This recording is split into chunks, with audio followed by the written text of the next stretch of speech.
어저께 바벨론의 골라의 아들 아합과 마아세아의 아들 시드기야가 바벨론에서 돌아갈 것이다 라고 예언하는 것을 예레미야가 편지를 보내서 반박을 했어요. 그렇지 않다. 70년이 지나야 돌아올 것이다. 그러면서 잘못된 예언을 하는 그 사람들, 그리고 그곳에서 마음을 흔들리게 하는 그 사람들은 느부갓네살 왕에게 죽임을 당할 것이다. 이렇게 예언을 하죠. 그래서 실제로 그들이 그에 죽게 됩니다. 또 오늘 본문은요, 그와 연장성산에서 있었던 일입니다. 예레미야가 서신을 보냈죠. 포로지에 있는, 바벨론 포로지에 있는 사람들에게 서신을 보냈어요. 너희들이 금방 돌아올 것이 아니다. 그리고 70년이 지나야만 돌아오니까 집을 지어라. 뭐 이렇게 이야기하니까 당연히 포로지에서 반발이 일어나게 되겠죠. 그 중에 한 사람이 스마야라는 사람입니다. 이 사람이 자칭 자기가 선지자예요. 하나님의 말씀을 받았다 하면서 하나님께서 자신에게 예루살렘에 있는 제사장인 스바냐에게 편지를, 하나님의 말씀을 전해주는 거예요. 자기가 받은, 그러니까 자칭이에요. 하나님이 주신 게 아니라 편지를 보내면서 한마디 한 내용이 뭐냐면, 저렇게 왜 예레미야를 경고망동하게 내버려 두느냐, 제지하라, 뭐 이런 내용이에요. 구체적으로 보면요, 26절하고 27절 보십시오. 26절 27절에 보면 여호와께서 너를 제사장 여호야다를 대신하여 제사장을 삼아 여호와의 성전 감독자로 세우심은 모든 미친 자와 선지자 노릇을 하는 자들을 목에 씌우는 나무고랑과 목에 씌우는 쇠고랑을 채우게 하심이거늘. 이제 내가 어찌하여 너희 중에 선지자 노릇을 하는 아나노 사람 예레미야를 책망하지 아니하느냐. 그렇죠? 예레미야를 왜 책망하지 않느냐? 너 제사장 세운 이유가 뭔 줄 아느냐? 이런 예레미야 함부로 경고망동하지 못하도록 그렇게 만들어야 되는 거 아니냐? 그렇게 말하는 거예요. 근데 이 이면에는 무슨 내용이 있냐? 자신들에게 예레미야가 편지를 썼기 때문에 그래요. 28절에 보면 그가 바벨론에 있는 우리에게 편지하기를 오래 지내야 하리니 너희는 집을 짓고 살며 밭을 일구고 그 열매를 먹으라 하셨다 하니라. 그러니까 자기네들 생각과, 자기네는 빨리 가고 싶은데 포로로 끌려왔으니까 다시 돌아가고 싶은 마음이 있는 거예요. 그런데 하나님께서 예레미야를 통해서 아니다, 오래 있을 것이다, 바벨론의 멍에를 메라, 이렇게 예언을 하니까 못마땅한 거죠. 그래서 자기도 하나님의 이름으로 편지를 쓴 거예요. 예루살렘에 있는 제사장에게. 그래서 그렇게 하지 못하도록 해야 되지 않겠느냐. 근데 이 편지를 이 제사장인 스바냐가 예레미야에게 보여주는 거예요. 이걸 통해서 알 수 있는 게 뭐냐면 스바냐가 예레미야에게 우호적인 사람이었습니다. 그래서 편지가 온 것을 예레미야에게 보여줍니다. 그때 예레미야가 그 편지를 읽게 되는 거죠. 31절부터 보면 이렇게 합니다. 너는 모든 포로에게 읽게 되니까 하나님께서 그때 예레미야에게 말씀하세요. 그래서 31절에 보면 너는 모든 포로에게 전언하여 이르기를 여호와께서 느헬람 사람 스마야를 두고 이같이 말씀하셨느니라. 자, 그렇게 바벨론에서 편지를 보냈던 이 스마야, 이 사람에 대해서 하나님께서 말씀을 하시니까 뭐라고 얘기하느냐? 모든 포로에게 얘기해 줘라. 바벨론에 사는 모든 그런 포로들에게 말해줘라. 내가 그를 보내지 아니하였거늘 스마야가 너희에게 예언하고 너희에게 거짓을 믿게 하였도다. 그러므로 여호와께서 이와 같이 말씀하시니라. 보라, 내가 느헬람 사람 스마야와 그의 자손을 보라니니 그가 나 여호와께 패역한 말을 하였기 때문에 이 백성 중에 살아남을 그의 자손이 하나도 없을 것이며 내가 내 백성에게 행하려 하는 복된 일을 그가 보지 못하리라 하셨느니라. 한마디로 말하면 내가 그를 보내지 않았다. 그러니까 그를 벌할 것이다. 그의 자손을 벌할 것이다. 그와 그의 자손을 벌하는데 어떻게 벌하느냐?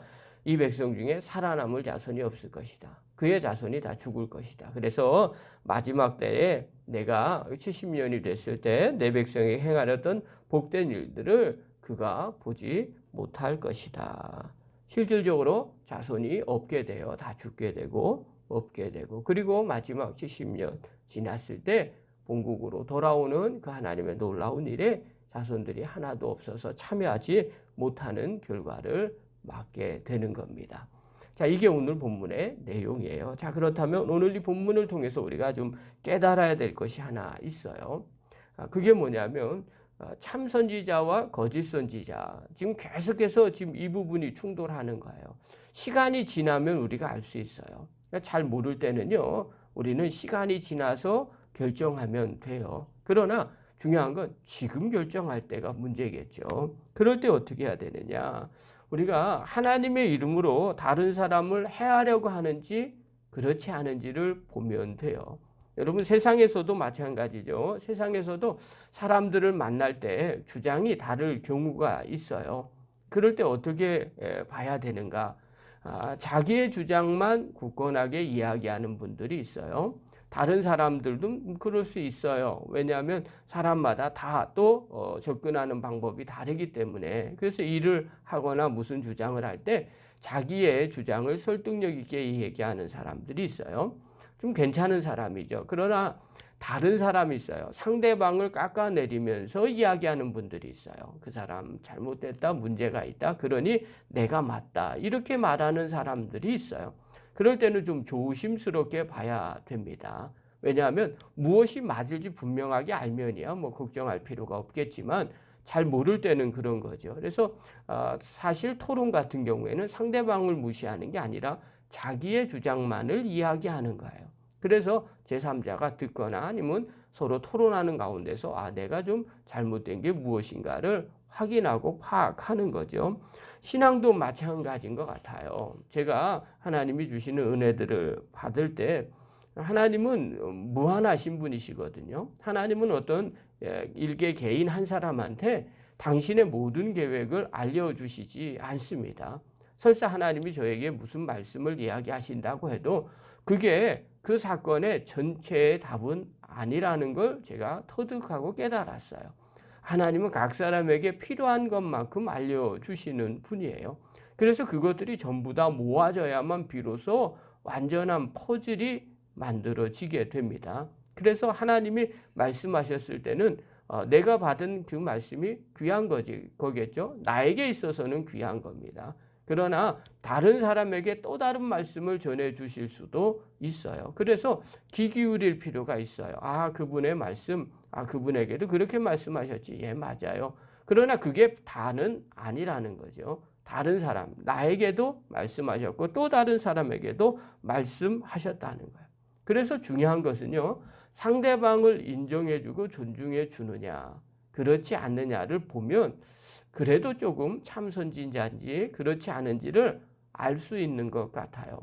교회 안에서도 신앙생활을 할 때 이렇게 보면 받은 은혜, 내가 받은 은혜를 귀하게 여기는 것뿐만 아니라 상대방이 받은 은혜도 함께 귀하게 여기는 사람들이 있습니다. 또 반대로요, 자기 것만 옳다고 주장하는 분들도 계십니다.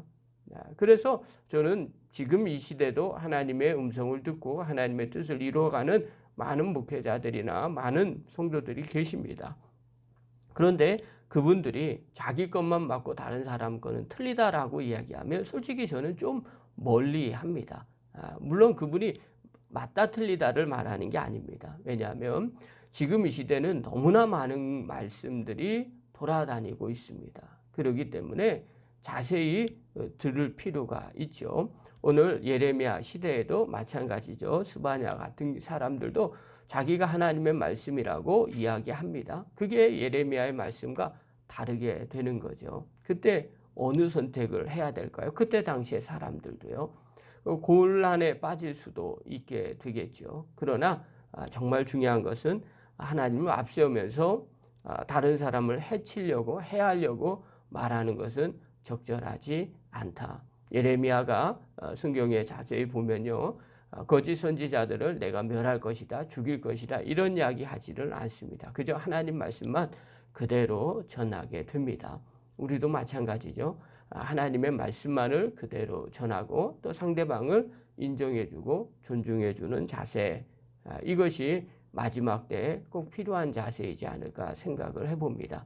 여러분, 오늘 이 새벽에 나온 귀한 성도 여러분, 그리고 말씀을 보는 귀한 여러분, 늘 어려울 때일수록 영적인 분별력을 가지시기 바라고요. 내가 하나님의 말씀을 분명하게 듣고 또 다른 사람들의 말도 귀담아 들을 줄 아는, 그래서 하나님의 뜻이 어디 있는지 조금씩 찾아가는 그런 믿음의 거룩한 종들 되기를 간절히 축원합니다. 기도하겠습니다.